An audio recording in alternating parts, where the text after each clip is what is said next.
the security teams are going to have to use an outcome driven requirements approach where they provide a full spec sheet of requirements from a security perspective, where they'll say,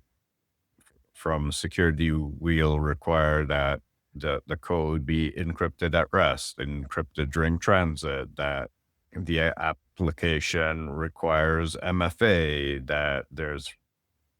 persistent sessions only last for 4 hours, and then there's another reauth, and design kind of all those security requirements from an outcome perspective right into the build